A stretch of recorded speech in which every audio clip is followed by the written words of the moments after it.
Congratulations, you made it to Module 3. This is the module about post-harvest. You're going to see what we do, how we do it, why we do it, and why we set up the location the way we do. So let's jump right into Lesson 1.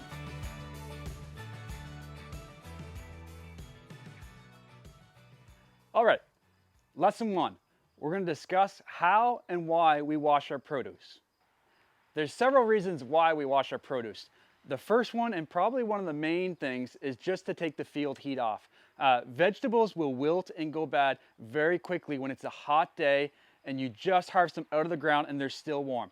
So the first thing we do is we bring them up to our wash station, we put them on the table, and we just give them a cool water bath. Now, depending on the veggie, it can be completely different on how we do this. For example, when it comes to cucumbers, we'll harvest a full bin, bring it out, and then just fill the bin up with cold water. That will allow the heat to dissipate in the water. Next, when we're dealing with washing vegetables, besides taking the heat off of them, it also works as an excellent cleaning agent. Now, the one thing to remember, earlier in our course, you have seen that we use a pond for irrigation. However, we do not use the pond for washing the vegetables. When you wash vegetables, it has to be potable water. Has to be clean, has to be tested. You need clean water when washing the veggies. Now, another reason we bring the vegetables to our wash station, it's another form of quality control. Then we can take a look at each one individually as we're passing by, as we're washing, as we're pruning off dead leaves, and we can make sure that we're getting the best produce going into our market, into our farmer's market, or into our CSA boxes, which we'll go over later. Now, the other thing to remember is if you do see a lot of issues in this step, you want to make sure you can you get rid of that produce, whether you put it in the compost or whatever, but it also becomes where you need to address the issue. Going over quality control very much shows you how your fields are doing. So when you're looking at your produce and you're looking for inconsistencies or you're spotting differences between them, this very much helps you understand if you're having nutrient deficiencies. For example, if you have a tomato and on the top of that tomato is yellow, there's a very good chance that your tomato is not moving potassium through its roots. Now, it's not because there isn't potassium in the ground, and we're going to go over this in another module, but just want you to be aware that during this post-harvest section, it's a great way to very much keep the quality control on the vegetables, as well as making sure the health of the plant is being looked after as well. First things first, when it comes to your washing station, you want to set up a table for yourself. Something that is rugged, strong, and will last several seasons. This table here was just made out of some of our scrap 2x4 and our galvanized mesh on top so it doesn't rust. We built it, I think it was roughly 4 or 5 years ago, and it's still working fantastic for us. You know, you're really not too rough on the wash stations themselves, the tables, so they will last for you, no problem. What you see behind me here is we actually have a bunch of beets. So when they come to the wash station, we do it through the whole process of selecting them, pruning things off. So I'm gonna give you just a little bit of an example. So this is an unrefined beet so far.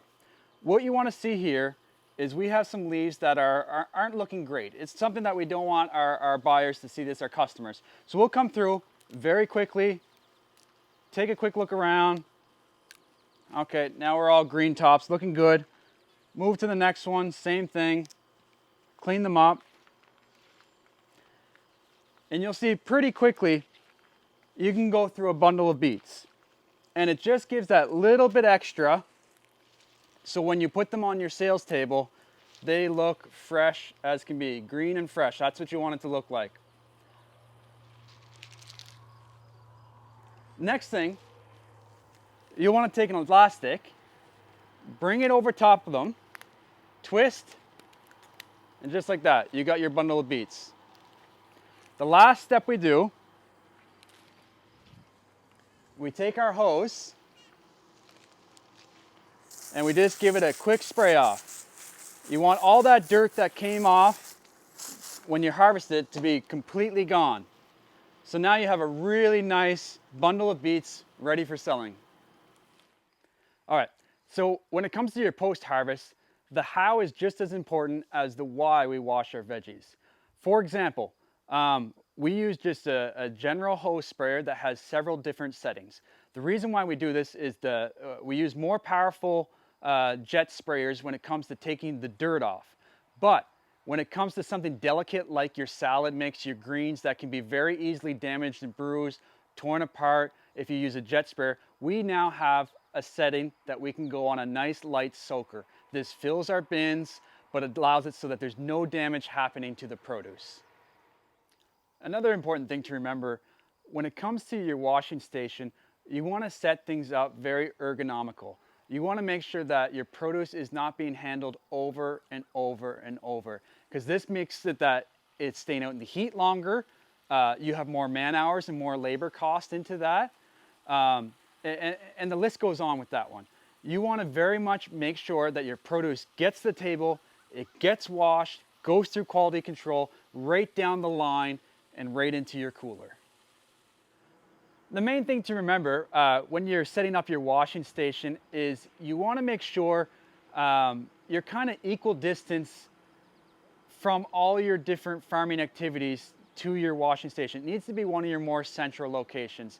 Now, if you have a property that this won't allow that, that's still okay. It'll still work. The main thing you want to remember is you want a flow to your system.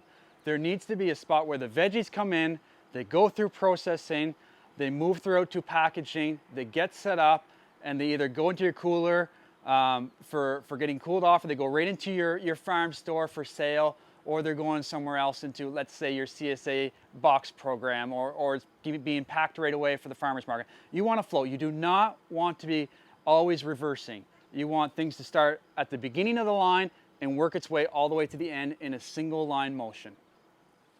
So at our farm, at Green Life Farm, the location of our wash station, we keep it outside. There's several reasons for that. You can make lots of room. It's easy to do things. The only thing we do differently, if it's a really rainy day, we will take one of our farmers market tents and we will set it up over our wash station. The nice thing is you want to stay dry when you're working on your produce, but you also want the produce after you wash and clean it to be able to dry off as well. Now, our location is set up right outside of our store. So you can walk in through our door on the back side of our wash station, and it goes right into our store. Now, the reason we do this is it makes it very, very simple when it comes to our selling days, just to keep our harvest going throughout the day and move right into there without having to go through several different steps.